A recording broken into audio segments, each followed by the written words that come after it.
Dando continuidade ao nosso estudo do livro O Céu e o Inferno, a Justiça Divina segundo o Espiritismo, por Allan Kardec, em sua primeira edição francesa.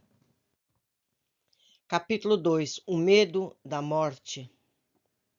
O homem, ou seja, o ser humano, qualquer que seja o grau da escala a que ele pertença, desde o estado da selvageria, possui o sentimento inato do futuro. Sua intuição lhe diz que a morte não é a última etapa da existência e que aqueles de quem temos saudades não terão partido para sempre.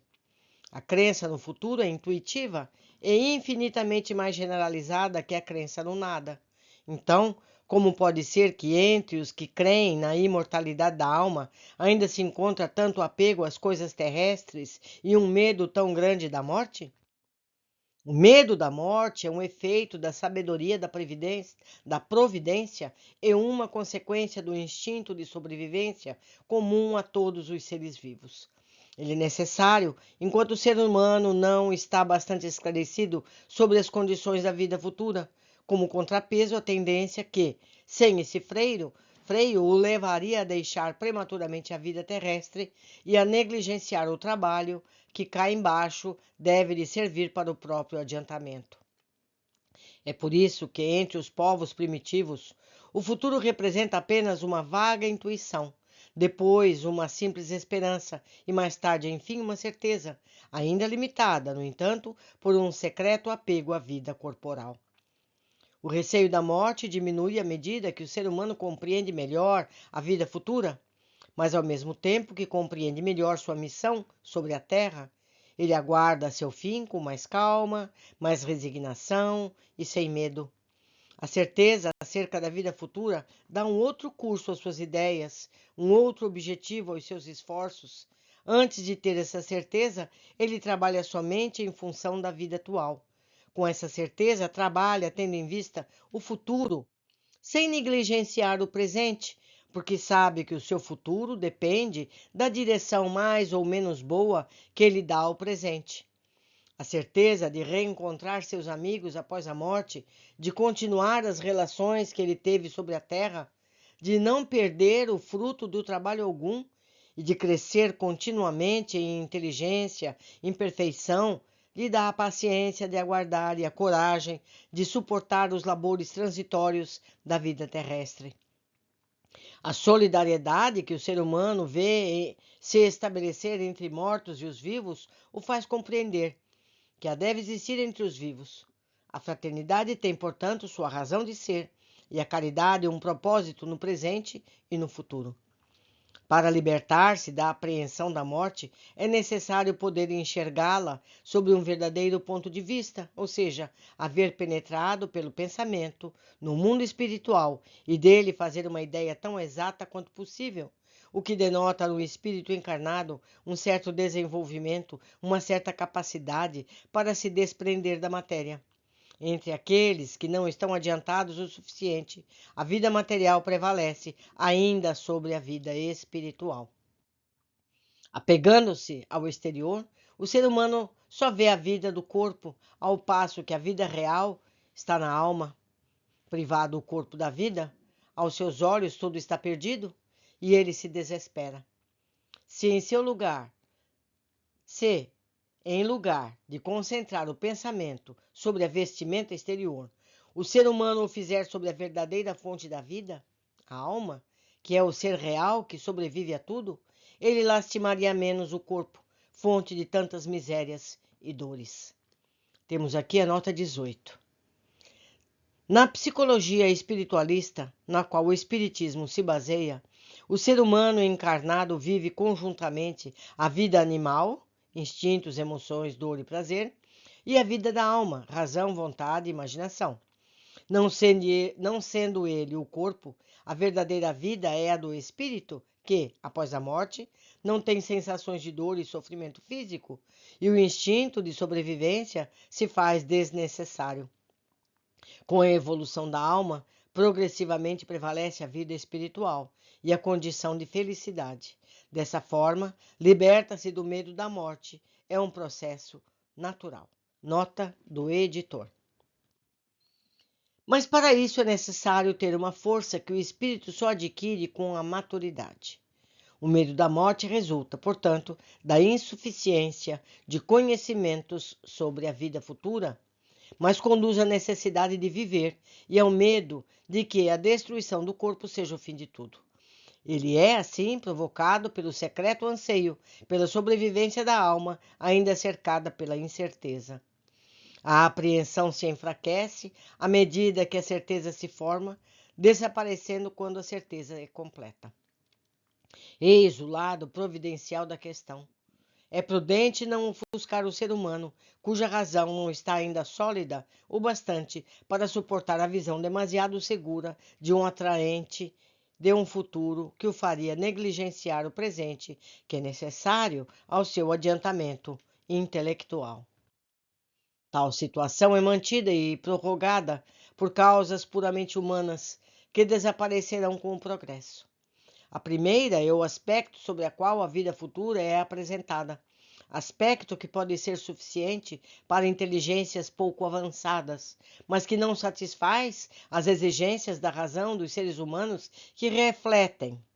Consequentemente, dizem eles, se nos são apresentadas como verdades absolutas, ideias contestadas pela lógica e pelos dados concretos da ciência, é porque elas não são verdadeiras. Daí, entre alguns, a incredulidade e, entre muitos outros, a crença mesclada com a dúvida.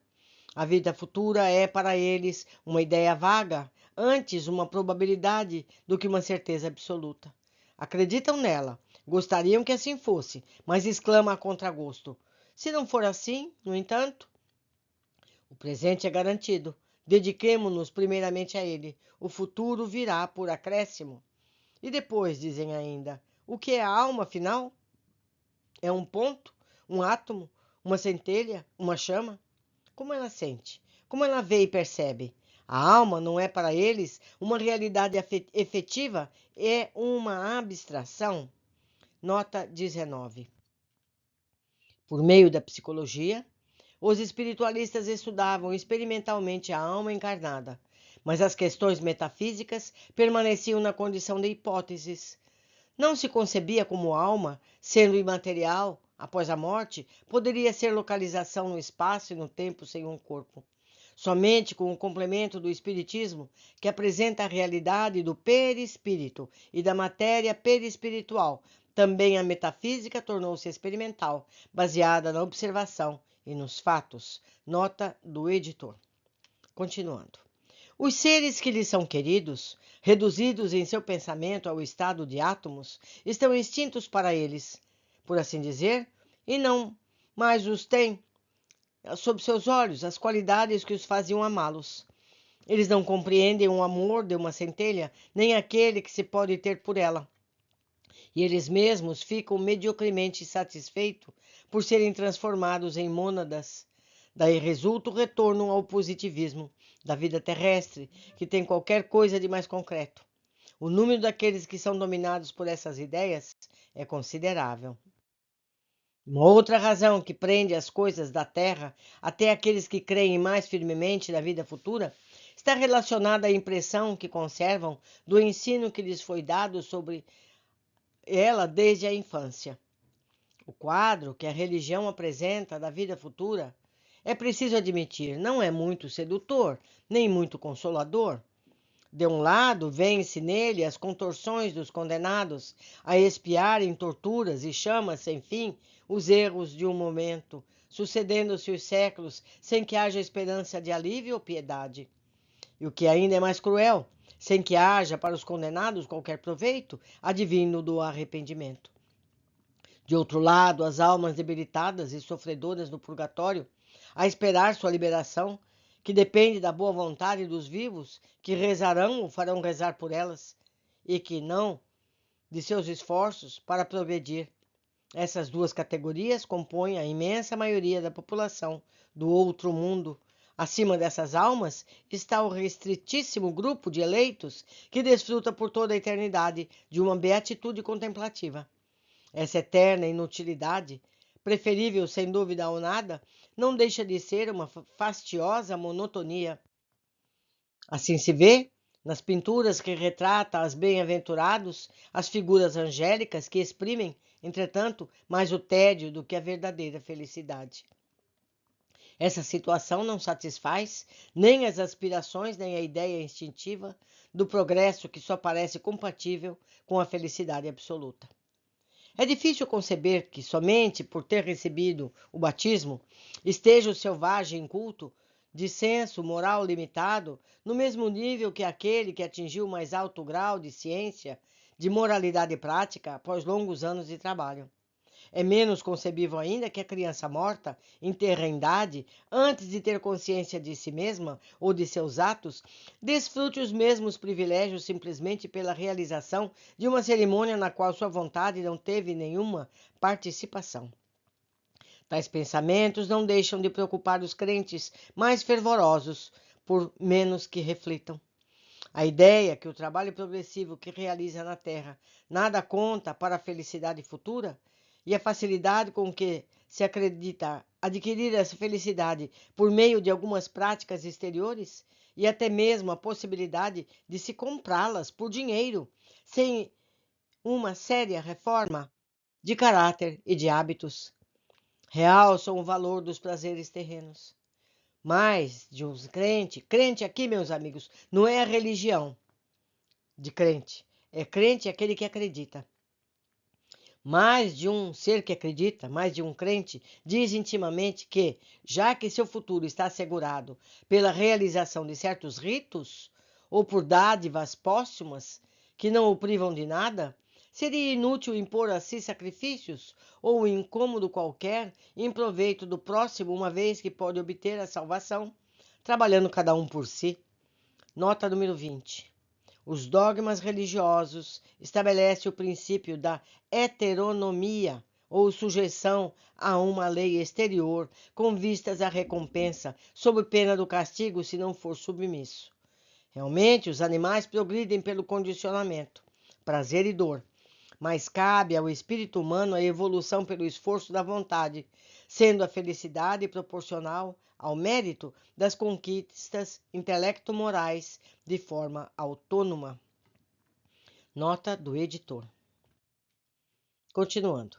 Seguramente não é este o pensamento de todos, porquanto existem grandes e belas exceções, mas, sem dúvida, representa o pensamento da maioria, principalmente das massas pouco esclarecidas, e a ideia que se faz das condições para ser feliz no outro mundo alimenta o apego aos bens terrestres e, por conseguinte, ao egoísmo.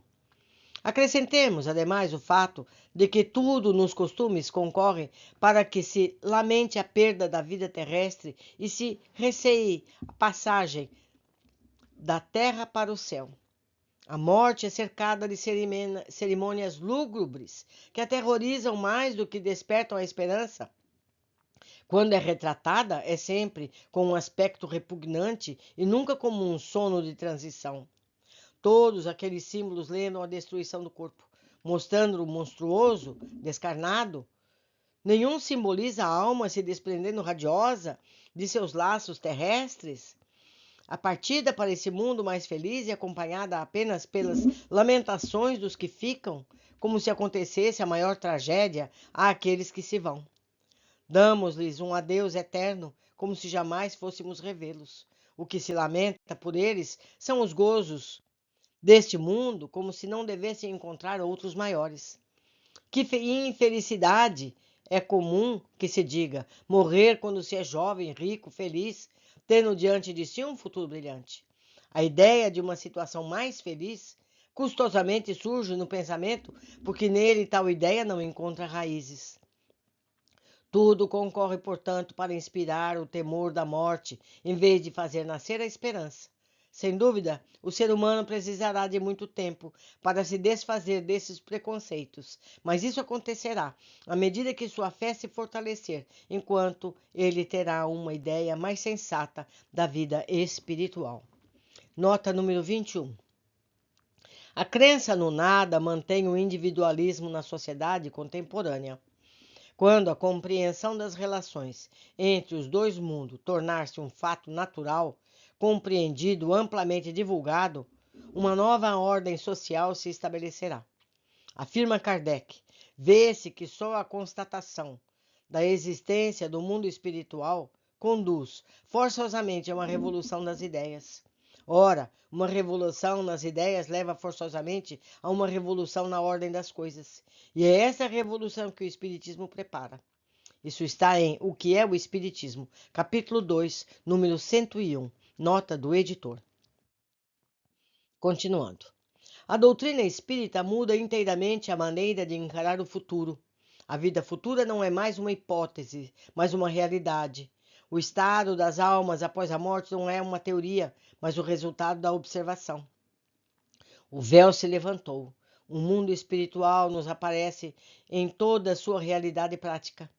Não foram os seres humanos que o descobriram pelo esforço de uma concepção engenhosa. São os próprios habitantes desse mundo que nos vêm descrever sua situação. Nós ali o vemos em todos os níveis da hierarquia espiritual, em todas as fases da felicidade e do infortúnio. Assistimos a todas as peripécias da vida além túmulo.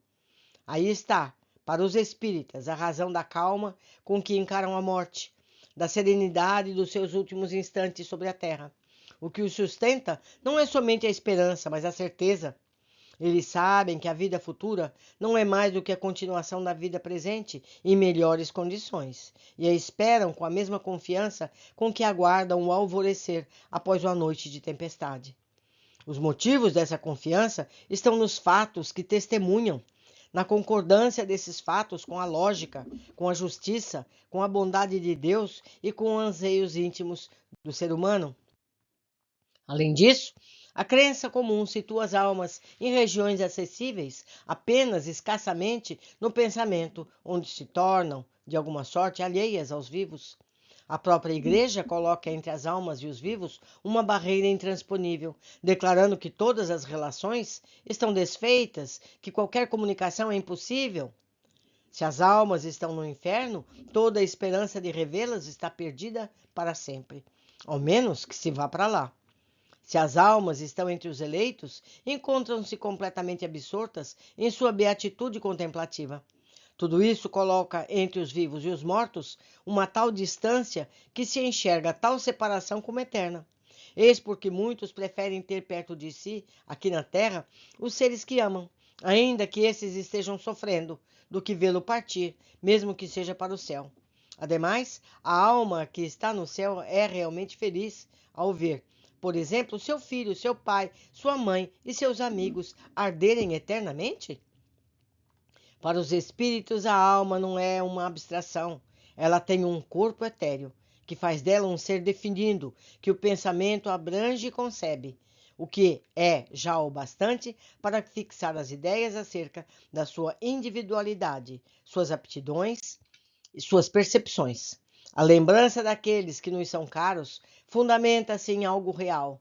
Não os representamos mais como almas fugidias, que nada falam ao pensamento, mas sobre uma forma definida, que a nós os mostra mais claramente como criaturas vivas. Além disso, em lugar de estarem perdidos nas profundezas do espaço, eles estão à nossa volta. O mundo corporal e o mundo espiritual estão em perpétua conexão e se assistem mutuamente. Não sendo mais permitida a dúvida sobre o futuro, o medo da morte não tem mais razão de ser. Enfrenta-se a morte a sangue frio, como uma libertação, como uma porta da vida e não como nada. Nota número 22. No mundo novo, quando a compreensão do mundo espiritual e da moral autônoma tornarem-se parte do conhecimento compreendido e aceito, e a regeneração da humanidade estiver em curso, a morte vai ganhar novo significado. Um instante de passagem de um mundo para outro, do mesmo modo que o nascimento, não haverá sentido para o medo, desespero e insegurança pela separação. Enfim, encarnados e desencarnados são dois estados de uma só sociedade, a sociedade humana. Essa foi a nota do editor. E eu quero lembrar a todos, sim, nós só temos uma vida com várias existências. O que morre é o corpo. Então, nós estamos no plano físico, no plano espiritual, no plano físico, no plano espiritual, ciclicamente, e vamos progredindo. Chegaremos a ser anjos, embora a gente hoje ainda esteja mais perto da ameba do que do anjo. Mas nós vamos chegar lá, um passo de cada vez. Por hoje ficamos aqui, aguardo a companhia de vocês na sequência do nosso estudo. Abraços!